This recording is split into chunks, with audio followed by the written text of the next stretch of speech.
Shalom, bertemu kembali dalam program Minutes of Change, menuju perubahan menjadi pribadi yang berkenan kepada Bapa dan layak menjadi mempelai Kristus di akhir zaman. Hari ini saya akan membagikan tema hati-hati dalam mencari teman. Cari kawan bagai cermin, kita gembira dia pun gembira, kita sedih dia pun sedih. Amsal 17 ayat 17, seorang sahabat menaruh kasih setiap waktu dan menjadi seorang saudara dalam kesukaran.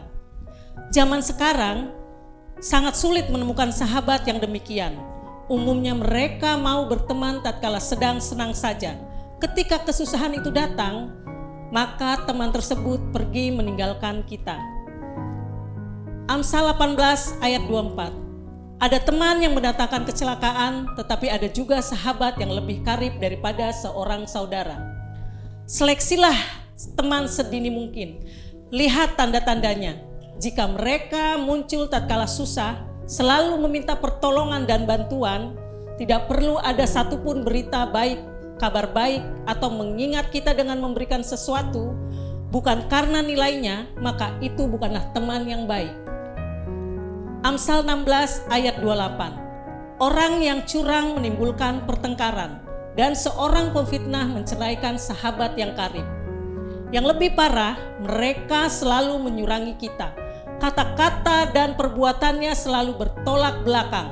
Seorang sahabat seharusnya menutupi kelemahannya dan kekurangan kita, bukan sebaliknya, menjelek-jelekan dengan fitnah untuk mencari keuntungan pribadi. Lukas 11 ayat 5-6. Lalu katanya kepada mereka, jika seorang di antara kamu pada tengah malam pergi ke rumah seorang sahabat dan berkata kepadanya, saudara, pinjamkanlah kepadaku 3 roti, sebab seorang sahabatku yang sedang berada dalam perjalanan singgah di rumahku, dan aku tidak mempunyai apa-apa untuk dihidangkan kepadanya. Ciri-ciri sahabat yang baik, suka membantu satu sama lain, saling tolong-menolong, saling dukung dan mendoakan, bukan menjatuhkan.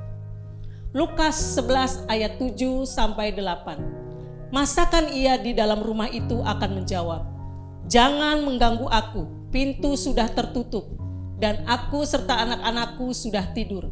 Aku tidak dapat bangun dan memberikan kepada saudara. Aku berkata kepadamu, sekalipun ia tidak mau bangun dan memberikannya kepadanya, karena orang itu adalah sahabatnya, namun karena sikapnya yang tidak tahu malu itu, ia akan bangun juga dan memberikan kepadanya apa yang diperlukannya. Hubungan antara teman baik bukan sekedar basa-basi, namun tulus hati, jujur, terbuka, bicara apa adanya, tidak malu menyatakan kekurangannya, tidak dipolitisir atau didramatisir, memiliki toleransi dan pengertian yang tinggi, sekalipun di saat yang kurang tepat, malam hari atau di waktu istirahat. Yohanes 15 ayat 13. Tidak ada kasih yang lebih besar daripada kasih seorang yang memberikan nyawanya untuk sahabat-sahabatnya. Bersyukurlah karena Yesus telah memberikan teladan bagi kita. Dia sudah rela menjadi sahabat ketika kita masih berdosa. Dalam persahabatan tidak melihat status, bahkan rela memberikan nyawanya bagi kita semua. Hatinya tulus dan bersih, hanya ingin memberi bukan meminta. Yohanes 15 ayat 15. Aku tidak menyebut kamu lagi hamba, sebab hamba tidak tahu apa yang diperbuat oleh tuannya. Tetapi aku menyebut kamu sahabat, karena aku telah memberikan kepada kamu segala sesuatu yang telah kudengar dari Bapakku. Yesus mengajarkan kepada kita bahwa dalam persahabatan harus ada keterbukaan, kejujuran dan ketulusan, saling mengasihi, tidak seperti atasan dan bawahan. Yohanes 15 ayat 17. Inilah perintahku kepadamu, kasihilah seorang akan yang lain. Tuhan lebih tahu dan mengerti arti dari persahabatan. Mari kita belajar dari Yesus agar kita bisa menyelami arti persahabatan sejati. Terima kasih, Tuhan Yesus memberkati.